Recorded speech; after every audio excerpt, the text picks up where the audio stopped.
बिस्मिल्लाहिर्रहमानिर्रहीम। खातिन सलात अख्तर अब्बास और आप सबको मेरा सलाम पहुँचे। अब्दुल्ला साजिद साहब ने लिखा है, मेरे घर साग आया, मुझे खुद बना के पकाना पड़ा। पहली बार बनाया था और क्या मज़ा आया। अभी हांडी भर के पका के उतारी थी कि आपकी वीडियो आ गई और उसके बाद सारी थकन दूर हो गई। लुकमा लुकमा करके खाया तो बहुत मज़ा आया। आप सलामत रहिए, बहुत शुक्रिया। ये ज़ाहिर अब्दुल्ला साजिद साहब नहीं होंगे, उनकी मिसेज़ होंगी। और फौजिया नाहिद ने लिखा है, सॉरी आप बहुत लालची हैं बीबी, क्या आपको मैंने कोई पैगाम भेजा, कोई पैसे वैसे भेजने का, कोई 2-4 मुरब्बे मेरे नाम लगाने का, कोई 2-4 गाड़ियाँ भिजवाने का? कहाँ से आपने ये इतना खूबसूरत जुमला मेरे बारे में भेजा है? मेरा ख्याल है गलत जगह पे आ गया, किसी आपने और को भेजना था तो उसका एड्रेस लीजिए। मुमकिन है आपका मियाँ हो, मुमकिन है आपका भाई हो, किसी और के नाम होगा तो वहाँ भेजिए, मेरे लिए मुनासिब नहीं है ये। और मोहम्मद आसिम ने लिखा, सर आप वज़न कम करने का पूरा प्रोग्राम बताइए, हमें आप पे एतबार है। जी आसिम साहब, मैं इंशाल्लाह इस पे थोड़ी तैयारी करके तो फिर आपको बताता हूँ, इस पे पूरा प्रोग्राम करते हैं। और ये है हुमा ज़ाहा, बड़ा अजीब सा नाम है। कहती हैं कि मेरे दांत खुले हैं तो मैं वाकई घूमने फिरने की बहुत आदी हूँ, मेरी बड़ी बड़ी आंखें हैं, मैं चाहती हूँ कि आप उनके बारे में भी बताएं। हाँ बीबी, दोबारा जब मैं इस मौजू पे बात करूँगा तो फिर इंशाल्लाह इन खुली आंखों पे और खुले दांतों पे भी बात करेंगे। सादिया साजिद कहती हैं कि सर इस टॉपिक पे वीडियो ज़रूर बनाएं जो लोग दूसरों को आपके ख़िलाफ़ भड़काते हैं। अच्छा, ये सवाल इतना पढ़ के मैं पहले तो हैरान हुआ कि किसी को क्या तकलीफ़ है मेरे बारे में कोई भड़काए, तो फिर मैंने जज्बाती हुए बिना सवाल को आगे पढ़ना शुरू किया। आगे लिखा था, तो उनका क्या करें, मसलन नंद सास को बहू के ख़िलाफ़ भड़काती है जिससे वह बहू से बदजन रहती है, या सास बेटे को अपनी बीवी के खिलाफ़ भड़काती है और वो बदजन हो जाता है। तो सादिया बीबी, ये ऐसा जुल्म है जो हमारे यहाँ मुस्तकिल रवा रखा जाता है। हम अपनी एग्जिस्टेंस को साबित करने के लिए कि आई एम इम्पॉर्टेंट, मैं एग्जिस्ट करता हूँ या करती हूँ, हम किसी दूसरे को लेट डाउन करने का कोई मौका हाथ से नहीं जाने देते। इसी को मेरे रब ने ग़ीबत कहा, इसी को चुगली कहा, और इसमें ज़रा एक दर्जा आगे चले जाएं तो अल्लाह माफ़ करे, बुहतान है। बुहतान वो होता है जो उसने ना किया हो और उस पर आपने इतना बड़ा इल्ज़ाम लगा दिया हो। ये तीनों चीज़ें, जो ग़ीबत है, जो चुगली है, जो बुहतान है, आम तौर पे दूसरे की गैर मौजूदगी में कहा जाता है। अल्लाह के रसूल सल्लल्लाहु अलैहि वसल्लम जब अल्लाह के पास मुलाकात के लिए गए थे तो वापसी पे उन्होंने जो मंज़र बताए थे, उनमें से जो सबसे खौफनाक मंज़र था, उन्हें जहन्नम के कुछ मनाज़र दिखाए गए जहाँ औरतों को बहुत अजाब दिया जा रहा था। तो आप सल्लल्लाहु अलैहि वसल्लम ने जिब्राइल से पूछा उनके बारे में, तो उन्होंने उनको बताया कि ये वो औरतें हैं जो अपनी ज़ुबान दराज़ी करती हैं, जो ग़ीबत करती हैं, जो चुगली करती हैं, जो बुहतान लगाती हैं। यानी उसकी डिटेल उस हदीस की पढ़ें, बुखारी और मुस्लिम में आपको मिल जाएगी।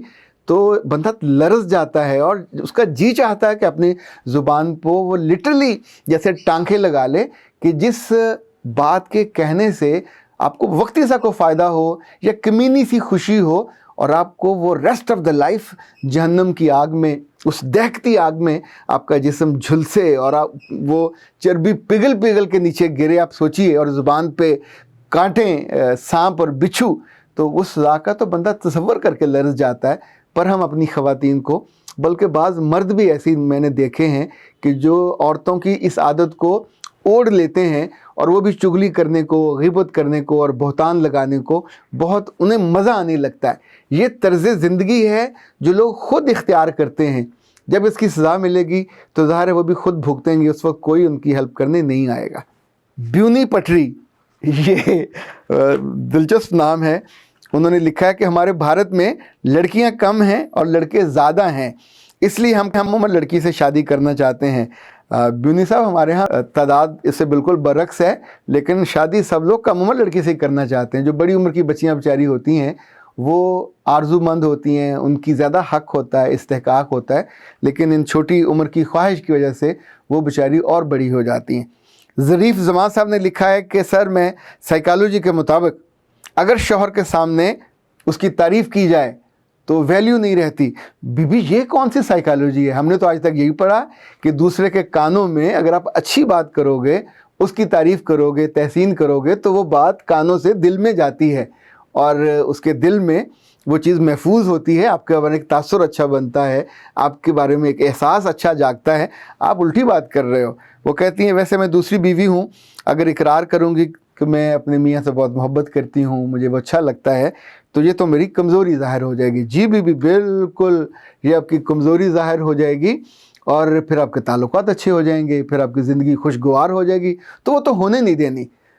کسی جگہ کوشش کر کے ہر وہ رستہ بند کر دینا چاہیے جہاں سے خوشی آئے. ہر وہ رستہ اور دروازہ اور چھوٹی سی درز کو بھی بالکل ایلفی لگا کے بند کر دینا چاہیے جہاں سے خوشی کی راحت آئے یا میاں کو کوئی سکھ آئے. اللہ کی بندی, اس نے آپ سے شادی کی ہے, اس رشتے کا اس نے اچار ڈالنا ہے. اگر آپ اس کی زندگی میں خوشی نہیں ڈالو گے, وہ جو آپ کے ساتھ رات کا ساتھ ہے وہ بہت کم لمحوں کا ساتھ ہے. باقی جو پورا وقت ہے ٹیلی فون آپ کے پاس ہے, آپ کھانا کھاتے ہوئے آتے جاتے, وہ جو لمحات ہیں آپ کو اس کے کانوں میں رس گھولنا چاہیے. اس کی پہلی بیوی نے یہ کوتاہی کی ہوگی, یہ کمزوری رہی ہوگی کہ وہ تعریف نہیں کرتی, وہ بھی آپ کی طرح سوچتی ہوگی. اس کی بھی سائیکالوجی اپنی سائنس ہوگی, اس نے بھی اپنا کوئی سائیکالوجسٹ رکھا ہوا ہوگا. یہ کیسی حماقت والی سائیکالوجی ہے جو رشتوں کو جوڑنے نہیں دیتی. یہ میاں اگر آپ کے بارے میں کیا آپ کے سر پہ چڑھ جائے گا, آپ اس کو کنڈیری پہ بٹھا کے کیا وہ گھر میں چکر لگانے لگیں گے؟ بعض میاں کو بھی یہ ہوتی ہے احمقانہ سی سوچ کہ بیوی میرے سر پہ چڑھ جائے گی, اتنا سا تیرا کڑکونا سا سر ہے, کہاں چڑھ جائے گی؟ یعنی ہر بندے نے اپنی جگہ پہ رہنا ہوتا ہے. اگر آپ کی وجہ سے اس کے احساس میں خوشی اور راحت آ رہی ہے, آپ کو تکلیف کیا ہے؟ یعنی ہم رشتہ اس لیے کرتے ہیں کہ ہم نے کوئی چاقو اور کوئی وہ پیچ کس رکھے ہوئے ہیں, ہمیشہ پیچ کسنے کو اور ایسے اس کو ٹریٹ کرنا ہے کہ اس کو تکلیف ہی ہو اور اس کو راحت نہ ہونے دینی چاہیے. زندگی میں آپ کو دفتروں میں بے عزتی ہوتی ہے, لوگوں کے ساتھ آپ کی کوئی اونچی نیچ ہو جاتی ہے, باہر کی ٹینشنیں, سٹریس, 100 بزنس میں گھاٹا ہو جاتا ہے, اتنی ساری لوگوں نے وعدہ خلافی کی ہوتی ہے, لوگوں نے آپ کے خلاف کوئی بات کی ہوتی ہے, باہر کی انزائٹی اور سٹریس لے کے آپ گھر آتے ہو, تو آپ جیسا عقلمند کون ہوگا جو یہاں نیا محاذ شروع کر لے؟ باہر کے محاذ کی تپش اور جلن کو دروازے کے باہر چھوڑیں اور اندر بالکل کول ہو کے آئیں. آپ جب باتھ روم میں جاتے ہو تو کیا باہر کی گرمی اور وہ جو گندگی اور مٹی اس کو آپ سسٹین کرنا چاہتے ہوتے ہو؟ جاتے ہی آپ پانی کھولتے ہو, ٹھنڈی پھوار لیتے ہو, گرم ہو تو گرمی کا مزہ لیتے ہو, پھر صابن لگاتے ہو, شیمپو لگاتے ہو, پھر سم ٹائم آپ کے منہ سے چیخیں نکلتی ہیں, کبھی آپ گانا گاتے ہو بیکاز یو فیل ریلیکسڈ. اس لمحے آپ ان ساری امپیورٹیز کو اپنے اوپر سے اتار دیتے ہو. سر کے بال آپ کے ریلیکس ہو جاتے ہیں, آپ کی روح ریلیکس ہو جاتی ہے, جسم سے میل اتر جاتی ہے. سم ٹائم تو نیچے میل جاتی نظر آ رہی ہوتی ہے. اللہ معاف کرے اگر ایسے ہی لوگوں کے گناہ بھی جھڑا کریں تو یہ جو سیوریج ہے یہ تو بہت ہی کالا ہو جائے.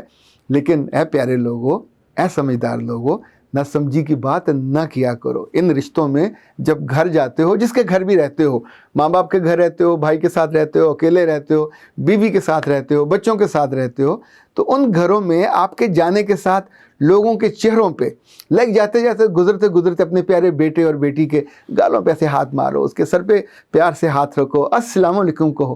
ہمارا دین تو ہمیں خالی گھر میں داخل ہوتے ہوئے زور سے السلام علیکم کہنے کی تلقین کرتا ہے, اس کا اجر بتاتا ہے, آپ کے رزق میں اضافہ ہوتا ہے, آپ کی وہاں خوشی میں اضافہ ہوتا ہے. تو زندہ انسانوں کو کیا مسکرانے پہ ٹیکس لگتا ہے؟ یعنی ایف بی آر بہت سے الٹے کام کرتی ہے. اب تک کوئی ایسا میں نے ضابطہ نہیں دیکھا کہ لوگوں کے مسکرانے پہ اس نے کوئی ٹیکس کر رکھا ہوا ہو کہ اتنے پیسے آپ کو دینے پڑیں گے. بابا یہ ٹیکس باقی چیزوں پہ ہے, مسکراہٹ پہ نہیں ہے. کھل کے مسکرایا کریں, خوشی کا اظہار کیا کریں. دل میں باہر والے جو مسائل ہیں وہ ہوں بھی تو بھی گھروں پہ آ کے اپنے پیاروں کے ساتھ جسم کو, ان کو لمس کو ٹچ کرنا, ان کو ٹچ کرنا, یہ خوشی کا باعث ہوتا ہے. ان کے سر پہ ہاتھ رکھنا خوشی کا باعث ہے. ان کی آنکھوں میں دیکھ کے مسکرانا اور انہیں اپنی محبت کا احساس دلانا. بیٹیاں ہیں تو ان کے ماتھوں پہ بوسہ دیں, ان کے سروں پہ بوسہ دیں. میں بیٹیوں کو گالوں پہ بوسہ دینے کے حق میں نہیں ہوں. اس طرح بیٹے ہیں تو آپ بیٹوں کے ساتھ بھی اسی محبت کا اظہار کریں, اقرار کریں. کل وہ آپ کے ہاتھ پکڑیں اور وہ آپ کو یہاں بوسہ دیں, تب آپ کو بہت اچھا لگے گا. کبھی بیٹیاں آپ کے ہاتھوں پہ بوسہ دیں, انہیں آپ کا بیمار ہونا, انہیں آپ کا پریشان ہونا, یہ ان کا کنسرن ہوگا تب جب آپ کی محبت ان سے زیادہ ہوگی. یاد رکھیے گا, بچوں کو, بیویوں کو پیسوں سے نہیں خریدا جا سکتا. इनको बहुत सारी नेमतें और गाड़ियाँ और बड़े घर दे के, तब भी वो अपने कमरों में अकेले अकेले रह रहे होते हैं। जो कंसर्न है, जो बिल्कुल सच्ची मोहब्बत है, और दिल में उस वक्त आपकी आरज़ू हो कि अल्लाह ज़िंदगी भर ये मेरी इज़्ज़त करें, ये मुझसे मोहब्बत करें, ये मुझसे जुड़े रहें, मेरी गैर मौजूदगी में भी याद कर कर के रोएं। आपको आरज़ू करने में क्या हर्ज है? आरज़ू करें, इंशाल्लाह आरज़ुएँ पूरी हो जाती हैं। पर याद रखिएगा, इन्वेस्टमेंट नहीं होगी तो प्रॉफिट नहीं आता। दुनिया में जब भी किसी जगह इन्वेस्ट किया जाता है तो कहीं कहीं डूब जाता है, पर बेशतर जगहों पे आपको मुनाफा आता है। ये जो मोहब्बत के रिश्ते हैं, इनमें जब जब इन्वेस्ट किया जाता है तो फिर इनमें से जवाबन प्रॉफिट बड़ा शानदार आता है, बड़ी लज्जत वाला। कभी कभी तो आपके सर की जो कलगी है वो बड़ी हो जाती है, कभी आपका दिल बड़ा हो जाता है, कभी आपकी ज़िंदगी से जो दुख और गम है उनका फ़ी मीटर रकबा कम होकर सुकड़ जाता है, खुशी ज़्यादा हो जाती है। मेरा रब आप पे मेहरबान रहे, आपके दिल को, ज़ुबान को, आँखों को मीठी बात करने का आदी बनाए, ताकि आपके कान भी फिर ऐसी ही मिठास भरी बातें सुने और आप राहत से जिएं और राहत से मरें। अख्तर अब्बास को इजाज़त दीजिए। अस्सलाम वालेकुम।